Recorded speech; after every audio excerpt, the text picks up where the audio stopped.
പരിശുദ്ധ കൃപാസന അമ്മയ്ക്കും തിരുക്കുമാരനും കോടാനുകോടി നന്ദി പറയുന്നു. എൻ്റെ പേര് രമ്യ മേരി. ഞാൻ തൃശ്ശൂർ കൊടകരയിൽ വല്ലപ്പാടി എന്ന സ്ഥലത്തു നിന്ന് വരുന്നു.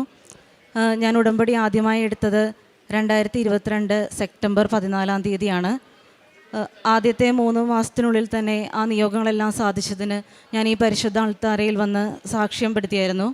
അതിനുശേഷം ആദ്യത്തെ പുതുക്കലിനും എനിക്ക് ലഭിച്ച അനുഗ്രഹങ്ങൾ ഞാനിവിടെ സാക്ഷ്യപ്പെടുത്തിയിരുന്നു. ഇതിപ്പോൾ 3ാമത്തെയും 4ാമത്തെയും ഉടമ്പടിയിൽ പുതുക്കിയ അനുഭവങ്ങൾക്ക് അനുഗ്രഹം പറയുന്നതിന് വേണ്ടിയാണ് ഈ അൾത്താരയിൽ ഞാൻ ആയിരിക്കുന്നത്. എൻ്റെ മൂത്ത മകൾ മരീസ 2 വർഷമായിട്ട് അവളുടെ കാലിൽ സ്കിൻ ഫുള്ള് പൊട്ടി ചൊറിഞ്ഞ് നന്നായിട്ട് ചലമൊലിച്ച് പഴുപ്പ് പോലെ വരുന്നൊരവസ്ഥയായിരുന്നു. അതിൽ അവൾക്ക് അസഹനീയമായ വേദനയും ഉണ്ടായിരുന്നു. ഞങ്ങൾ കുറേ ഡോക്ടേഴ്സിനെ മാറ്റി മാറ്റി കാണിച്ചിരുന്നു. എന്നാലും അതിൽ മരുന്ന് കഴിച്ചിട്ടോ ഓയിൽമെൻറ്റ് പുരട്ടിയിട്ടോ ഒന്നും കുറവുണ്ടായിരുന്നില്ല. അവളുടെ കാലിരുന്നത് ഞാനിപ്പോൾ നിങ്ങൾക്ക് കാണിച്ചു തരാം. ഇങ്ങനെയായിരുന്നു. ഒരുപാട് ചലമൊലിച്ച് തൊലിയൊക്കെ പോയി പഴുത്ത് കൊച്ചിന് കിടക്കാനും പറ്റില്ല, ഒന്നിനും പറ്റാത്ത അവസ്ഥയായിരുന്നു.